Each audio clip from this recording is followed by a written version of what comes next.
नमस्कार विद्यार्थी मित्रांनो.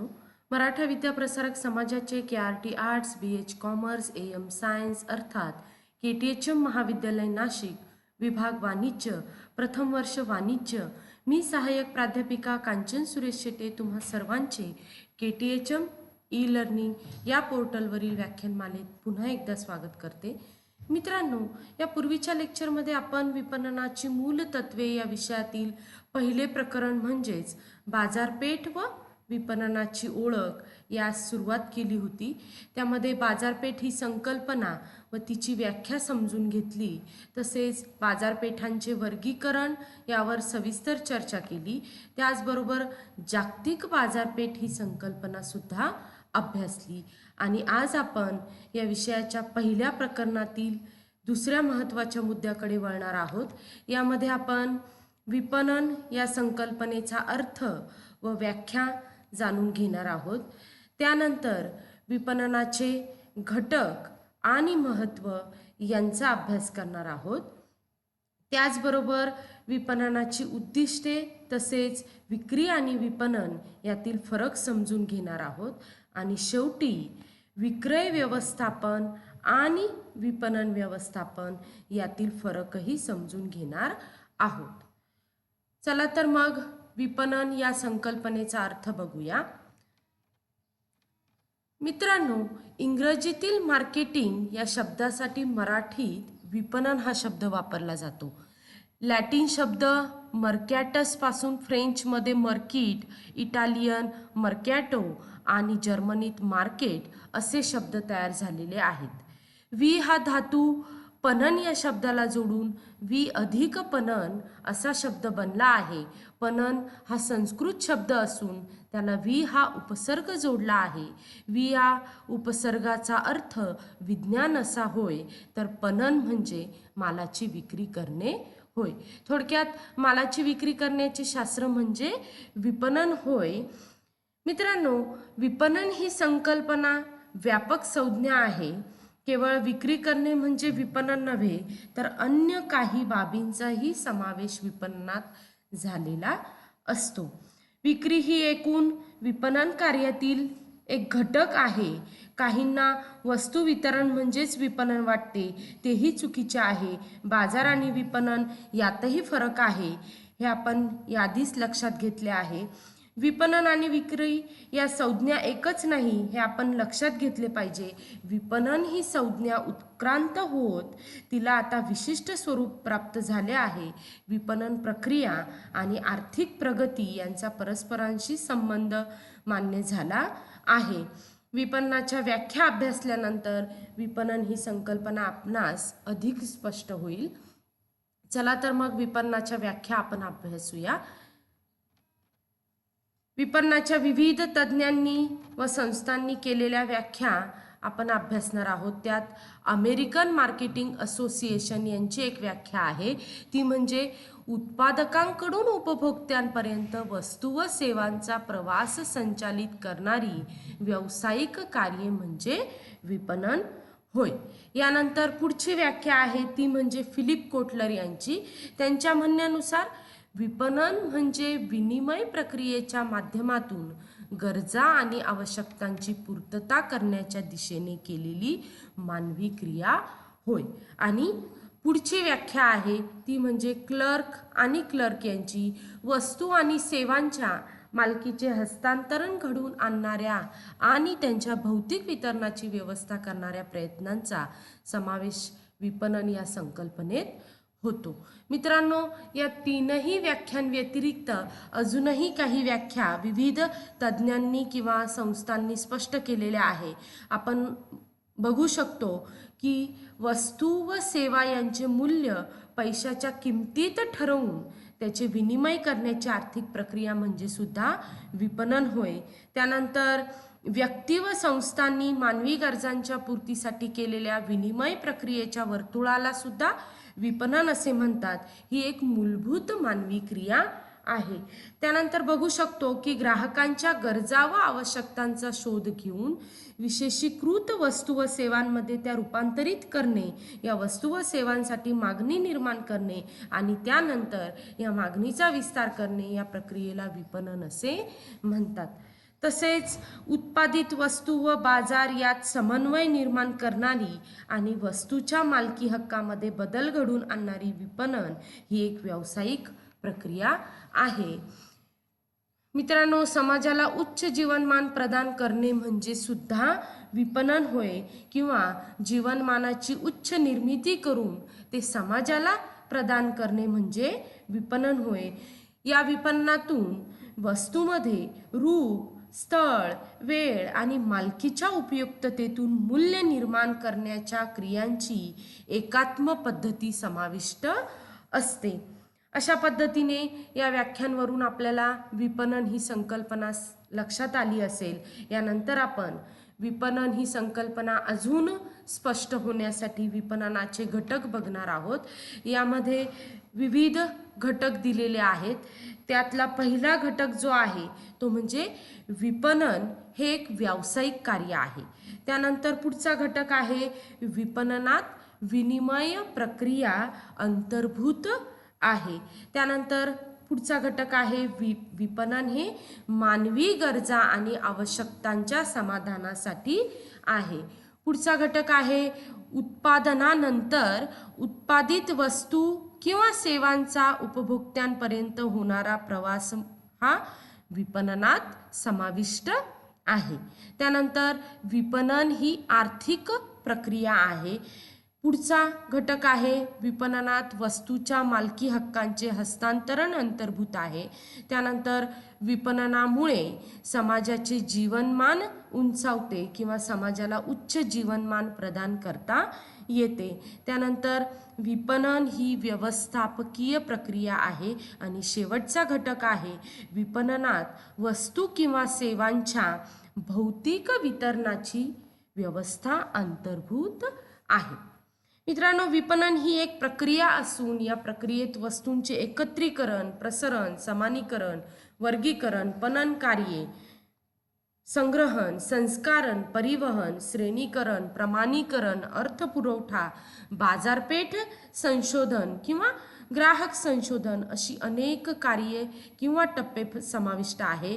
या सर्वांना विपणनाचेच घटक असे म्हणता येईल. त्यानंतर आपण सगळ्यात महत्त्वाचं म्हणजे विपणनाचे महत्त्व वेगवेगळ्या मुद्द्यांच्या आधारे जाणून घेणार आहोत. मित्रांनो, विपणनाचे 4 प्रकारे महत्त्व आपल्याला आढळून येईल. त्यामध्ये समाजाच्या दृष्टीने विपणनाचे महत्त्व असेल, ग्राहकांच्या दृष्टीने विपणनाचे महत्त्व आहे, उत्पादकांच्याही दृष्टीने विपणनाचे महत्त्व आहे आणि मध्यस्थांच्याही दृष्टीने विपणनाचे महत्त्व आहे. या प्रत्येक प्रकारे आपण विपणनाचे महत्त्व स्पष्टपणे जाणून घेणार आहोत. चला तर मग समाजाच्या दृष्टीने विपणनाचे काय महत्त्व आहे, तर त्यामध्ये अनेक मुद्दे दिलेले आहेत. त्यात पहिला मुद्दा आहे जीवनमान उंचावणे. मित्रांनो, पॉल मजूर यांनी म्हटले आहे की विपणन म्हणजे समाजाच्या जीवनमानाची निर्मितीच होय. या विपणनामुळे सध्याच्या व नव्याने निर्माण होणाऱ्या उत्पादनांना मागणी निर्माण होते आणि लोकांचे जीवनमान उंचावते. नवीन तंत्रज्ञानाच्या वस्तू व सेवा ग्राहकांना उपलब्ध झाल्याने एकूण समाजाच्या जीवनशैलीचा दर्जाही बदलतो. यानंतर पुढचं महत्त्व आहे समाजाच्या दृष्टीने ते म्हणजे रोजगार निर्मिती. यामध्ये असे अनेक अनुमान आहे की अमेरिका, जर्मन, जपान यांसारख्या प्रगत देशांमध्ये सुमारे 40% कामकरी किंवा कामगार जनता ही विपणनाच्या विविध प्रक्रियांमधून रोजगार प्राप्त करते. विपणन संशोधन, घाऊक व किरकोळ व्यापार, वाहतूक संशोधन, साठवण संग्रहण, प्रसिद्धी, जाहिरात वगैरे असंख्य कामांमध्ये 40% लोक रोजगार प्राप्त करतात. समाजात रोजगार निर्मितीचे विपणन हे एक महत्त्वाचे क्षेत्र बनत असल्यानेच MBA सारख्या किंवा BBA सारख्या प्रतिष्ठित पदव्यासुद्धा विपणन हा विषय घेऊन किंवा मार्केटिंग हा विषय घेऊन उत्तीर्ण होण्याचे प्रमाण वाढले आहे. विपणनाच्या क्षेत्राकडे एक नवे आव्हान म्हणून तरुण पिढी सध्या पाहू लागली आहे. यानंतर समाजाच्या दृष्टीने विपणनाचे तिसरे महत्त्व आहे ते म्हणजे वितरण खर्चात घट किंवा कपात.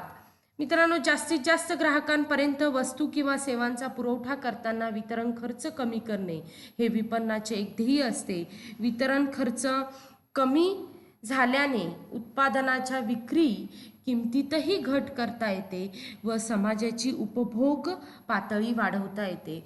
वितरण खर्चात घट होऊन एकतर वस्तू स्वस्त किमतीला विकता येतात, त्यामुळे समाजातील दुर्बल घटकालाही या वस्तू खरेदीचा फायदा घेता येतो, किंवा वस्तूंच्या वितरण खर्चात घट होऊनही विक्री किंमत कमी केली नाही तर व्यवसाय संस्थेचा नफा वाढतो. हा वाढलेला नफा व कामगार कर्मचाऱ्यांना पगारवाढ, भागधारकांना अधिक लाभांश यांद्वारे पुन्हा समाजाला देता येतो. शिवाय संशोधन कार्यावर अधिक खर्च करून समाजासाठीच नवे संशोधनही उपयोगात आणता येतात. यानंतर समाजाच्या दृष्टीने पुढचं महत्त्व आहे ते म्हणजे राष्ट्रीय उत्पन्नात वाढ. या विपणनामुळे निर्माण होणाऱ्या रोजगाराने आणि नफावृद्धीमुळे राष्ट्रीय उत्पन्न वाढीस चालना मिळते. विपणनामुळे अर्थव्यवस्थेत चैतन्य राहते, समाजाचे जीवनमान आणि त्यामुळे कार्यक्षमता उंचावते व त्याचा फायदा राष्ट्रीय उत्पन्न वाढीस होतो. यानंतर विपणनाचे ग्राहकांच्या दृष्टीने महत्त्व आहे. त्यातलं पहिलं महत्त्व आहे ते म्हणजे ग्राहक शिक्षण. या विपणनाची जी प्रक्रिया आहे जितकी समृद्ध व प्रगत विकसनशील असते तेवढेच ग्राहक शिक्षण होण्याचे प्रमाण जास्त असते. म्हणजे विपणन प्रक्रियेमुळे ग्राहक शिक्षण हे होत असते. प्रगत विपणनामुळे समाजाचे एक प्रकारे शिक्षणच होत असते. निरोगी विपणन स्पर्धेमुळे ग्राहकाचे ज्ञान अधिक उंचावते, नव्या तंत्रप्रणालीची माहिती त्याला मिळते. अशा पद्धतीने ग्राहक शिक्षण या विपणन प्रक्रियेमधून होते. यानंतर ग्राहकांच्या दृष्टीने विपणनाचे दुसरे महत्त्व आहे ते म्हणजे वस्तू किंवा सेवांची उपलब्धता. मित्रांनो, विपणनामुळे ग्राहकांना त्यांच्या गरजेनुसार हव्या असणाऱ्या वस्तू किंवा सेवा सहज उपलब्ध होऊ शकतात. विविध देशांमध्ये तयार होणाऱ्या वस्तू विपणनामुळेच ग्राहकांपर्यंत पोहोचतात. उदाहरणार्थ, काही वर्षांपूर्वी महाराष्ट्रातील अविकसित तालुक्यांमध्ये सफरचंद हे फळ विक्रीसाठी उपलब्ध नसे. आज प्रगत विपणनामुळे उत्तर भारतातील सफरचंद नाशवंत असून सुद्धा हे फळ तालुक्याच्या ठिकाणीच नव्हे तर थोड्या बऱ्यापैकी मोठ्या गावांमध्येही विक्रीसाठी उपलब्ध झाले आहे. ही विपणनाची किमया आहे. यानंतर विपणनाचे पुढचे महत्त्व आहे ते म्हणजे विविध पर्याय उपलब्ध. मित्रांनो, विविध उत्पादकांच्या एकाच प्रकारच्या वस्तू विपणनामुळे बाजारपेठेत उपलब्ध होतात.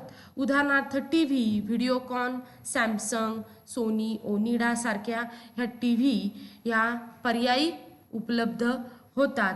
या वस्तूंमधून आपणास हव्या असणाऱ्या सुविधेच्या गुणवत्तेची वस्तू निवडण्यासाठी ग्राहकांना अनेक पर्याय उपलब्ध असतात. हा विपणनाचा फायदा आहे. यानंतर आपण ग्राहकांच्या दृष्टीने विपणनाचे महत्त्व बघूया. त्यामध्ये पुढचा फायदा किंवा पुढचे महत्त्व आहे ते म्हणजे किंमतीचा फायदा. विपणन प्रगत नसते तर दूरवर वस्तू पोहोचल्या नसत्या. त्या जेथे उपलब्ध असतील व असेल त्या किमतीत त्या ग्राहकांना वस्तू खरेदी कराव्या लागल्या असत्या. मात्र प्रगत विपणनामुळे जवळच्या अंतरावर व योग्य किमतीस वस्तू उपलब्ध होतात. हा ग्राहकांचा एक फायदा असतो. पुढचं महत्त्व आहे ते म्हणजे ग्राहक शोषण होत नाही. मित्रांनो, मक्तेदारीत ग्राहकांच्या शोषणाची शक्यता असते. मात्र प्रगत विपणनामुळे अनेक वस्तू बाजारपेठेत उपलब्ध होतात. शिवाय वस्तूंच्या किमतीत खूप मोठी तफावत राहत नाही व त्यामुळे ग्राहकांची फसवणूक किंवा ग्राहकांचे शोषण होत नाही. पुढचे ग्राहकांच्या दृष्टीने महत्त्व आहे ते म्हणजे रुची वैविध्याचे समाधान. मित्रांनो, जेवताना विविध प्रकारच्या भाज्या रुची वैविध्यासाठी जशा आवश्यक असतात, तसेच जीवनातील तोचपणा टाळण्यासाठी काही वस्तू किंवा सेवांमध्ये ग्राहकांना बदल करणे आवडते. उदाहरणार्थ, कपडे असतील किंवा इतर चैनीच्या वस्तू असतील किंवा लक्झरियस काही प्रोडक्ट असतील, जे विपणनामुळे विविध प्रकारच्या नव्या फॅशनच्या, नव्या रंगरूप, गंध, आकाराच्या वस्तू बाजारपेठेत उपलब्ध होतात. त्यामुळे ग्राहकांना आपल्या आवडीप्रमाणे वस्तू निवडून वैविध्याचे समाधानही प्राप्त करून घेता येते. यानंतर विपणनाचे उत्पादकांच्या दृष्टीने विपणनाचे महत्त्व आहे. त्यामध्ये पहिले महत्त्व आहे नफा वाढतो. योग्य विपणनामुळेच व्यवसाय संस्थेच्या वस्तू किंवा सेवा ग्राहकांपर्यंत पोहोचतात. नवीन व्यवस्थेमुळेच व्यवसाय संस्था महत्तम नफ्याचे आपले उद्दिष्ट गाठू शकतात. एका बाजूने विपणनामुळे विक्री किमतीत घट करता येते, तर दुसऱ्या बाजूने जाहिरात विक्रय वृद्धीच्या साहाय्याने विक्रीचे प्रमाण वाढून एकूण नफ्यात वाढ साधता येते. त्यानंतर पुढचा फायदा आहे किंवा पुढचे महत्त्व आहे नियोजन व निर्णय प्रक्रियेस सहाय्य. व्यवसाय संस्थेच्या संदर्भातील नियोजन व निर्णय प्रक्रियेस सहाय्यकारी ठरणारे हे विपणन सध्याच्या काळात विक्रीच्या अंदाजावरून किती उत्पादन करायचे हे ठरविता येते. पूर्वी किती उत्पादन करता येईल यावर किती विक्री होईल हे ठरत असे. आता या उलट झालेले आहे. या पद्धतीनेच विपणन व्यवस्थापनाने एकूण व्यवस्थापकीय निर्णय प्रक्रियेवरच आपला प्रभाव टाकला आहे. नियोजन, उत्पादन, खरेदी, वित्त इत्यादी सर्व व्यवस्थापकीय कार्यांना विपणन हे आधार पुरवते, हे आपण लक्षात घेतले पाहिजे. यानंतर पुढचं महत्त्व आहे संदेशवहनाचे कार्य. मित्रांनो, विपणनामुळे संदेशवहनाचे कार्यही साधले जाते. विपणनामुळे ग्राहकांना नव्या उत्पादनाची व तंत्रज्ञानाची माहिती मिळते. उत्पादकाला ग्राहकांच्या बदलत्या आवडीनिवडी व त्यांच्या वृत्ती यांचीही माहिती मिळते. त्यांच्या रुची वैविध्याचे ज्ञान उत्पादकाला होते. मध्यस्थांना ग्राहक व उत्पादक दोन्ही बाजूंकडून माहिती मिळते. याचाच अर्थ विपणनामुळे संदेशवहनाची द्वारे खुली होतात. यानंतर उत्पादकांच्या दृष्टीने पुढचं महत्त्व आहे ते म्हणजे व्यवसायास स्थैर्य. विपणनामुळे ग्राहकांची संख्या वाढते, मध्यस्थांची व्यापार वाढतो. त्यामुळे व्यवसाय संस्थेची संघटनात्मक बांधणी भक्कम होते, नफ्यात वृद्धी होते, उत्पादन वाढते, कामगारांना पगार वाढ व भागधारकांना चांगला लाभांश देता येतो. त्यामुळे व्यवसाय स्थैर्य प्राप्त होते. आणि शेवटचे विपणनाचे महत्त्व आहे ते म्हणजे मध्यस्थांच्या दृष्टीने विपणनाचे महत्त्व. यामध्ये पहिलं महत्त्व आहे मध्यस्थांच्या दृष्टीने ते म्हणजे कार्य सुलभता. या विपणनातील प्रगत तंत्रज्ञानामुळे, ग्राहक शिक्षणामुळे व वेगवान संदेशवहनामुळे सहाय्य विपणनशास्त्र असल्यामुळे मध्यस्थांचे कार्य पूर्वीपेक्षा सुलभ झालेले आहे. त्यानंतर पुढचं महत्त्व आहे ग्राहक वाढीचा फायदा. या प्रगत विपणनामुळे ग्राहकांच्या संख्येत वाढ होते. अंतिमतः त्याचा फायदा मध्यस्थांनाही मिळतो. यानंतर आपण विपणनाची उद्दिष्टे बघणार आहोत. विपणनाचं पहिलं उद्दिष्ट आहे ते म्हणजे ग्राहकांच्या गरजा व आवश्यकतांची पूर्ती करणे. याआधीच आपण विपणन ही संकल्पना समजून घेतली आहे की विपणनाचं सगळ्यात महत्त्वाचं आणि प्राथमिक उद्दिष्ट असं आहे की विपणना ह्या प्रक्रियेतून ग्राहकांच्या गरजा व आवश्यकतांची पूर्ती केली जाते. त्यानंतर दुसरं उद्दिष्ट आहे समाजाला उच्च जीवनमान प्रदान करणे किंवा समाजाला त्यांच्या रुची वैविध्यांचे समाधान करून त्यांना उच्च जीवनमानाची निर्मिती करून देणे. पुढचं उद्दिष्ट आहे ते म्हणजे उपलब्ध साधन सामग्रीचा पर्याप्त वापर करणे. विपणनाचं हे एक मुख्य उद्दिष्ट आहे की उपलब्ध असलेल्या संसाधनांचा किंवा साधन सामग्रीचा पर्याप्त वापर करून दर्जेदार वस्तूंची निर्मिती करणे. आणि शेवटचं उद्दिष्ट आहे ते म्हणजे ग्राहकांना जास्तीत जास्त समाधान प्राप्त करून देणे. मित्रांनो, जेव्हा ग्राहकांच्या गरजा व आवश्यकता यांची पूर्ती होते तेव्हा नक्कीच ग्राहकांना जास्तीत जास्त समाधान सुद्धा मिळते. यानंतर आपण विक्री आणि विपणन यातील फरक जाणून घेऊया. तर विक्री म्हणजे विक्रेत्याच्या गरजेस प्राधान्य असते, तर विपणनात ग्राहकाची गरज शोधली जाते. दुसरा फरक आहे, विपणनाच्या तुलनेत विक्री ही छोटी संकल्पना आहे आणि विपणन हे विक्रीपेक्षा व्यापक संकल्पना आहे. त्यानंतर पुढचा फरक आहे, अगोदर वस्तू उत्पादन होते व नंतर तिच्या विक्रीसाठी प्रयत्न हे विक्रीमध्ये केले जातात. त्यानंतर विपणनामध्ये अगोदर लक्ष्य बाजारपेठ आणि त्यांच्या गरजांचा शोध घेतला जातो, मग या गरजांच्या समाधानासाठी उत्पादन करणे विपणनात अभिप्रेत आहे. त्यानंतर पुढचा फरक आहे, मोठ्या प्रमाणावर वस्तू विक्री करून रक्कम गोळा करणे हा विक्रीचा हेतू असतो, परंतु वस्तूद्वारे ग्राहकांच्या गरजांचे समाधान करणे हा विपणनाचा हेतू असतो.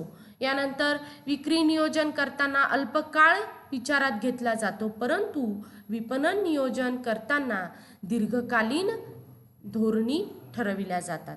त्यानंतर पुढचा फरक आहे, संस्थेचे उत्पादन सहज विकले जाईल अशा आधारावर विक्री नियोजन उभे असते आणि विपणनात ग्राहक हा राजा असतो, हे विपणनाचे मुख्य नियोजनाचे सूत्र आहे. यानंतर विक्रय व्यवस्थापन आणि विपणन व्यवस्थापन यातील फरक बघूया. यामध्ये विक्री कार्याचे व्यवस्थापन म्हणजे विक्रय व्यवस्थापन होय, तर विपणन कार्याचे व्यवस्थापन म्हणजे विपणन व्यवस्थापन होय. त्यानंतर विक्रय व्यवस्थापन म्हणजे विक्रय वृद्धी करणे, तर ग्राहकांचे जास्तीत जास्त समाधान करणे म्हणजे विपणन व्यवस्थापन होय. विक्रेत्यांच्या कार्यांचे व्यवस्थापन करण्यापुरती या व्यवस्थापनाची म्हणजेच विक्रय व्यवस्थापनाची व्याप्ती मर्यादित आहे, परंतु विक्रय व्यवस्थापनापेक्षा विपणन व्यवस्थापन ही अधिक व्यापक संज्ञा आहे.